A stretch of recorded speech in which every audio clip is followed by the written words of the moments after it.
Hola y bienvenidos al bosquejo de la lección de esta semana, lección que titula La educación en el jardín del Edén.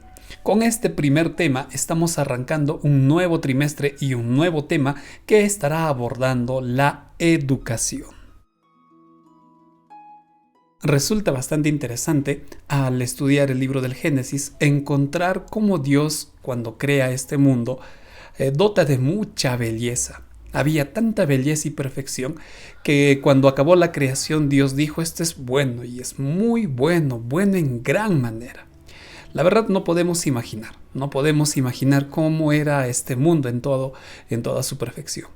Sin embargo, dentro de este mundo, el Señor crea un jardín, el jardín del Edén, un ambiente en donde iba a vivir el hombre. Era su hogar.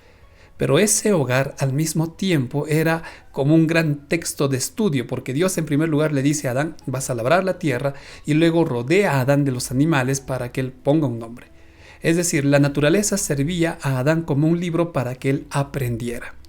Aunque no está en un lenguaje explícito, sí es posible entender que Dios estableció un sistema de aprendizaje para el hombre.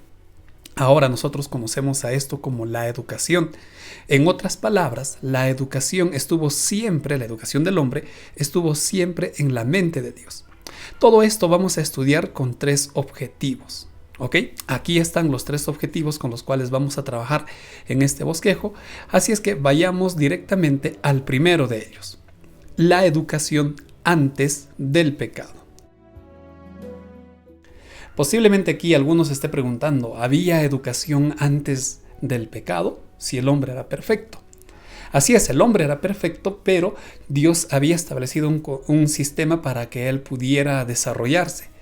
Por ejemplo, en Génesis 2:15 Dios le dice a Adán: vas a cuidar el Edén, vas a trabajar en cuidar este jardín. El trabajo obviamente no era pues algo pesado para el hombre y siempre estuvo en los planes de Dios como una bendición. Ahora, para que Adán cuidara este jardín, él tenía que conocer el ambiente. Iba a estudiar las plantas, la tierra, el agua, bueno, todo lo que había. Y esos descubrimientos iban a ir sumando conocimiento para él. Entonces, al labrar la tierra, al cultivarla, al cuidarla, Adán estaba entrando en un proceso de educación, en un proceso de aprendizaje. Entonces sí es posible decir que antes de que el pecado entrara, había un método de enseñanza para Adán. No solo con el ambiente. En Génesis 2:19, Dios le dice a Adán: vas a poner nombre a los animales. Y eso significaba que Adán tenía que conocer a los animales para que ese nombre vaya acompañando las características de estos. Es decir, Adán iba a conocer ahora los animales que Dios había creado, iba a cuidar de ellos y también tenía que quererlos. Cuando Dios le dice a Adán, a Eva: ustedes van a dominar la tierra, ese dominio estaba sujetado al amor de Dios. Y Adán tenía que cuidar lo que Dios había creado, y eso incluía a los animales. Entonces, aquí vemos cómo Dios establece un sistema educativo para Adán. Y el maestro era nuestro Señor Jesús. Él era su maestro. Y imagínense todas las cosas que no sabemos en cuánto tiempo ellos aprendieron y todo lo que venía para aprender. Este sistema educativo, por así decirlo, estaba diseñado para que el hombre desarrolle todo su potencial. Estaba diseñado para que él comience a ir creciendo y cada vez conociendo y conociendo más. Entonces, el propósito, podríamos decir, de la educación antes del pecado era fortalecer en primer lugar el vínculo entre Dios y sus hijos, y al mismo tiempo que el hombre desarrolle su máximo potencial. Bueno, pasemos al segundo objetivo: el gran error que cometieron Adán y Eva. Lamentablemente estos dos hombres, esta pareja, no hicieron buen uso de su libre albedrío. Desobedecieron a Dios, decidieron ir en contra de lo que el Señor les había dicho, a pesar de las advertencias que Dios les había mostrado. En Génesis 2:17, el Señor le dice a a ellos, a Adán y luego a Eva, le dice: si ustedes me desobedecen, van a morir. Pueden comer todos los frutos que quieran, pero si comen del fruto prohibido, van a morir, ciertamente van a morir. Sin embargo, parece que estas palabras no fueron consideradas con toda su plenitud, porque cuando la serpiente le dice en el capítulo 3 a Eva, es verdad que no pueden comer nada de los frutos, Eva le responde: sí, sí podemos comer. Del árbol que no podemos comer es del árbol prohibido, porque Dios nos dijo que podíamos morir. Eva no reconoce esa palabra ciertamente. Eva no reconoce que Dios había sido muy claro y la palabra de Dios no daba lugar a dudas. La palabra de Dios decía: ciertamente vas a morir, pero Eva dijo: bueno, dice que vamos a morir. Lamentablemente, ella abrió un portal para que el enemigo lanzara su tentación, porque Eva no estaba siendo muy consecuente con sus acciones y tampoco con la palabra de Dios. Y le dice: mira, Eva, no vas a morir. La verdad, Dios sabe que si tú comes de ese fruto, vas a conocer mucho más y vas a llegar a ser como Dios. Eva no estaba hablando con la serpiente, detrás de él estaba el enemigo utilizando este animal. Y Eva observa que este fruto era agradable, este fruto era codiciable. Y todo esto se origina porque Eva no dio la importancia debida a la palabra de Dios. Y no solo Eva observa, tristemente Eva come del fruto prohibido y en un arranque de euforia ella busca a Adán y le dice: mira, comí y no he muerto. Cuando Adán, observa a Eva, Adán comprendió, Patriarcas y Profeta explica un poco más esto, Adán comprendió que en primer lugar había descuidado a Eva, a quien más tenía que cuidar, a quien más tenía que proteger, porque los ángeles, e incluso Dios les había dicho que hay un ángel rebelde. Adán había dejado sola a Eva y en su mente, en su corazón, él no soportó la idea de perder a Eva porque sabía que estaba perdida. El enemigo también estaba ahí procurando que Adán comiera de ese fruto, porque así el pecado habría entrado totalmente a esta tierra. Y vemos que Adán, en lugar de buscar la ayuda de Dios, en buscar de decirle: Señor, no sé qué hacer, pero tú sí debes de saber algo. Lamentablemente, Adán decide también actuar incorrectamente.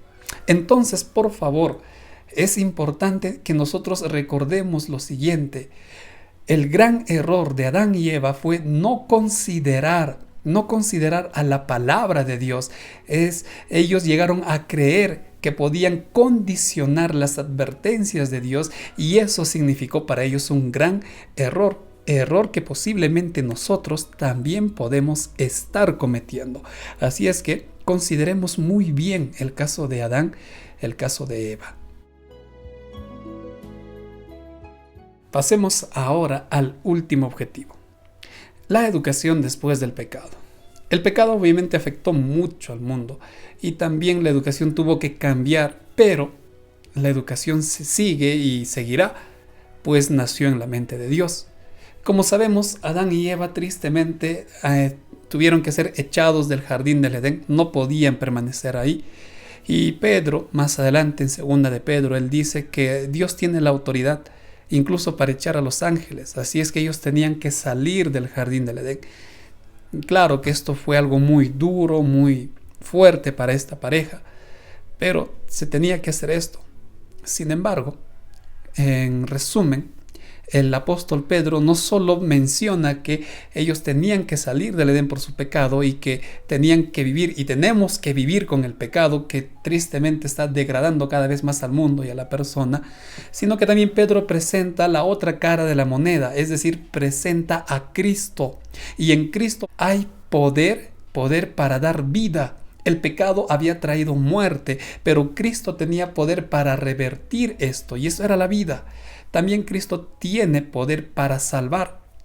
El pecado los condena, el pecado destruye, el pecado arruina y el pecado hace ver al hombre que ya no hay solución, que ya no hay salvación. Pero Pedro dice, sí, en Cristo hay poder para salvar y no solo salvar, también hay poder para restaurar.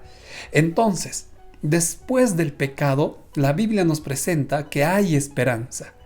¿Y qué tiene que ver esto con la educación? Bueno, lo que el apóstol Pedro escribe en su carta, pues confirma esto. Primera de Pedro 1:6 dice que parte de esa facilidad que Dios ha dado para que el hombre pueda conocer a Cristo tiene que ver con el desarrollo del conocimiento, y eso se da con la educación. Antes del pecado, la educación estaba implantada para que el hombre se desarrolle, pero ahora la educación tiene el propósito de restaurar al hombre, porque también la educación debe de presentar a Cristo, debe de presentar a su Creador. Entonces, ahora la educación tiene ese propósito, restaurar al hombre. Sin embargo, la lección también advertía contra aquellos que menosprecian el mensaje, contra aquellos que no respetan la autoridad. Es decir, habiendo una facilidad para que el hombre sea restaurado por el poder de Dios, prefieren seguir haciendo caso a la voz de este mundo, menospreciar el lenguaje, pasar por alto la palabra de Dios. Y tristemente, pues así también están acarreando mal para ellos. Pero volviendo al propósito de la educación, esta es la de redimir al hombre, porque los estará conduciendo a Cristo. El conocimiento conduce a la verdad y la verdad es Cristo.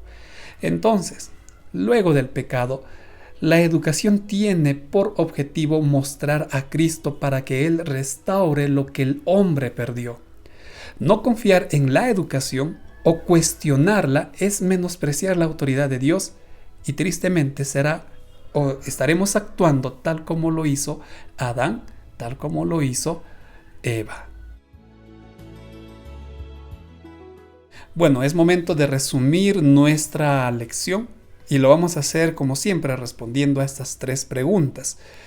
Primero, ¿qué otros principios puedes encontrar en la educación que se dio en el Edén? Luego, ¿de qué problemas o dificultades te ha liberado el obedecer la palabra de Dios? Y por último, ¿qué bendiciones has recibido por confiar en una educación cristiana, en una educación adventista? Finalmente, les invito a tomar esta decisión. Busquemos y apliquemos lo que hemos estudiado esta semana. Hagamos nuestro culto personal y familiar. Consideremos siempre obedecer la palabra de Dios y también busquemos y estudiemos en una institución adventista. Por supuesto, también les animo para que estudien la siguiente lección que titula La familia. De esta manera estamos finalizando este nuevo bosquejo. Muchas gracias por ver este video. Que el Señor te bendiga. Hasta la próxima semana.